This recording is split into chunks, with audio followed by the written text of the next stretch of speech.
Сайн уу Марлаа байна. За номынхаа бичлэгээр жоох удаа уулзсангүй.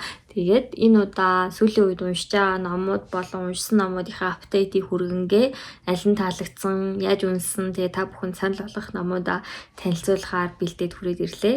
За нэгдүгээрт бол би сүүлийн үед нэг хоёр thriller, mystery төрлийн ном уншсан байгаа. Энд харагдаж байгаа болон энд харагдаж байгаа хоёр ном.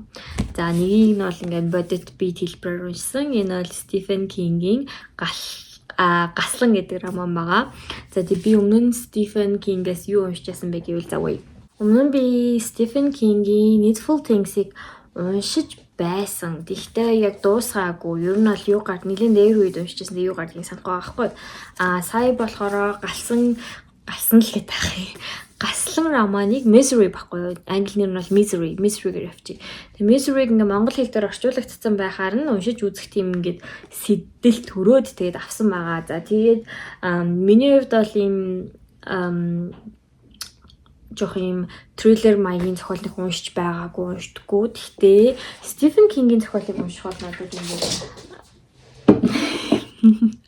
моралс. Тэгээ Стивен Кингийн зохиолыг унших бол надад бүр яад чим амар сонирхолтой байсан. Яад гэвэл энэ хүний бичиж байгаа хэв маяг нь өөрөө аим шин гэхээсээ илүү сэтгэл зүйгээр маань ингэж бүр маш их тоглож байгаа, юу болж байгаа, яаж байгаа, ийж байгаа бол гэж амар бодогдуулсан тийм роман байсан. Тэгээд энэ зохиол дээр ерөнхийдөө юу гардаг вэ гэх юм бол Misery гэдэг нь өөрөө энэ зохиол дотор нэг зохиолч байдаг. Тэр зохиолч маань болохоор Misery романыг бичсэн. Тэгээд санаандгүй явж байгаад ингээ осолд ороод тэгээд тэр ослоос гаргаж авсан эмэгтэй нь болохоор өөрийнх нь Misery зохиолынх нь үнэнч фэн. За тэгээд үнэнч фэнээсээ гадна болохоор тэр эмэгтэй маань өөрөө ингээд яваанда ойлгосон чинь одоо зохиолч залуу маань яг өндөө бол ингээд тэр эмэгтэй ийм 20-онд орчихсон, киднап хийлэгч гэсэн тийм сайко эмэгтэй гэрт орсон байдаг. За тэгээд үйл явдал нь илүү ингээд тэр эмэгтэй маань зохиолчийг яаж таамалж гин, юу алж гин, тэгээд одоо хэрхэн зугтаж гарахаар төлөвлөж байгаа юу хийлгэж байгаа тухайн гардаг тийм зохиол байгаа. За тэгээд уран зохиол учраас юм гоё хурдан уншигддаг темптэй юм шиг санагдсан. Надад айгүй сонирхолтой байсан. Би энэ номонд бол 5-аас 4 оноо өгье гэж бодсон байгаа. За дараагийн нэг миний уншсан бас thriller маягийн зохиол гэх юм бол Silent Patient буюу хэлгүй өвчтөн гэж монголоор орчуулсан байсан тийм ээ. За хэлгүй өвчтөн Silent Patient-ийн хувьд болохоор мөн адил юм mystery thriller төрлийн санагдсан.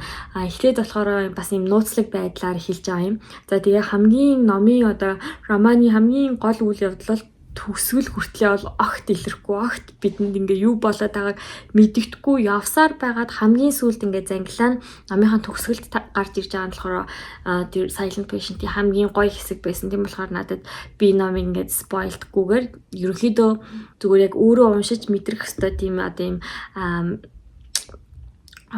гимт хэрэг гэхгүй хаа тий юу хөө юм нууцлаг төрлийн ном дотроо айгу гоё ном санагдсан. Тэгээд хэлгүй Silent Patient-д болохоор би адилхан за 4 оноо өгчий гэж бодож байна. Зайжгүй байгаа. За тэгээд сүүлд нэг уран зохиолын биш ном уншсан. Тэр болохоор Шидэт мухлаг гэх ном байсан. За энэ чинь Enter the Magic Shop баха тий англи нэр нь болохоор за орчуулагдаад одоо уран зохиолын бус non fiction зохиолын хэсэгт бол ингээ bestseller болоод нийлээ удаад байсан. За тэгээд ингээд энэнийг унших болсон шалтгаан нь бас ингээд эмч хүн бичсэн. Тэгээд жоох юм scientific судалгаа бас байгаа байх гэж би бодоод уншсан. За тэгээд миний хүлээлтэнд бол хүрсэн ном байж чадсан. Энэ Шидэт мухлаг номон дээр юу заадаг вэ гэх юм бол одоо хэрхэн өөрийнхөө хүслийг яаж биелүүлэх вэ гэж тухай гардаг хгүй. За өнөөдөр ерөөсө бичлэг хийн гэж бодоогүй байжгаад тэгээд уншсан номууд нэлээх болцсон, уншиж байгаа ном нэлээх болцсон. Ер нь жоохон бичлэг хий гэж бодоод хийсэн. За тэгээд Шидэт мухлаг ярьжсэн те. Энийг яагаад non fiction вэ гэж байгаа гэх юм бол одоо энэ номыг маань бичсэн эмч маань өөрт тохиолдсон явдлаа амьдралынхаа намтрыг бичиж байгаа боловч яг энэ эмч маань өөрөө айгүй тийм гоё уран зохиолын хэлбэрээр надад энэ номыг бичсэн юм шиг санагдсан. Бага насандаа эрхэн Шидэт мухлагт очсон, яаж одоо өөрийнхөө тэр багштай танилцсан, эрхэн эмч болсон, түүнд юу тохиолцсон гэдгийг яг л уран зохиол шиг өрнөд байгаа тийм айгүй гоё. Тэгсэн хэрнээ энэ дотор айгүй гоё трикүүдийг зааж өгдөг. Юуны трикүүд вэ гэх юм бол те яаж одоо бодлоо бодит болох уу, биелүүлэх үү, яаж өрн хүсэл зорилгоо ингээд өөрийн болох уу гэдэг тийм гоё зүйлсийг зааж өгдөг. Тэгээ энэ номыг ер нь ингээд non fiction төрөлтөө бол уншаад үзэхэд айгүй зүгээр юм байна гэж би бодсон. Тэгээд нөгөө бага наснда энэ очсон шидэт мухлагтаа өөрийнхөө сурсан тэр хэд шидийн тухай яг детальны зааж өгд юм байлээ. Тэгээд тэр нь бол миний бодлоор ингээд яг хэд шид гэж нэрлээд энэ ном дээр илүү юм гоёор бичсэн байгаа. Тэгээ миний бодлоор бол энэ юм бяцлаглалын суурь юм болов гэж би бодсон. Тарих болон зүрх сэтгэлийн холбоосыг маш гоё байдлаар тайлбарлаж өгсөн. За тэгэхээр би сая ер нь 3 ном уншиж яг fully уншиж дууссан 3 ном гэх юм бол Misery, Silent Patient, Into the Magic Shop гэдэг энэ 3 байгаа. За тэгээд ongoing уншаал болол яваад байгаа нэг ном байна. Энэ бол ер нь нэлээд удаж байгаа. За 1984 маань байна. За алдартай тийм би аваад одоо гэхдээ 2 сар маар болцсон баха. Тэгээ угаасаа нэг хурдан уншиж гэж бодохгүй байгаа. Тэгээд амар удаан фейстэй ер нь бол ингээд маш амтрахж уншиж байгаа. Тэгээд энийг уншсаар байтал сая нөгөө нэг шинэ номыг нь монгол хэлээр орчуулад гаргацсан байлаа. Тэгээ би 1984 уншиж дуусчаад дараачих нь шинэ номыг уншиж гэж бодож байгаа. Энэ ном маань бол ongoing явсаар л байгаа. Нэр шидэт мухлаг дээр би угаасаа энэ non fiction болохоор үнэлгээ өгөхгүй явчих зүгээр. За бас ongoing яваад байгаа update маягаар яваад байгаа нэг ном болсон шүү дээ тий. Энэ хардаа. Йоо энэ одоо яадаг print вэ? Амар гоё агаад энэ print надад үнэхээр таалагдсан. Тэгээ би энийг бол зүгээр номын дэлгүүрт ороод угаасаа cover-ыг хараад ийм гоё принтийг нь хараад худалдаж авсан байгаа ойлгомжтой. Ягаад гэвэл те ийм гоё байгаа юм чинь тэгээд авчаад ингээд жоохон хадгалж агаад сая уншиж эхэлсэн. За энэ дээр болохоор Lucy Score-ийн бидний даван тулж чадаагүй зүйлс гэдэг энэ ном байгаа. Энэ болохоор нэг одоогоор нэг 2 ихэр эмэгтэй амьдралын тухай гарч эхэлж байгаа. За тэгээ би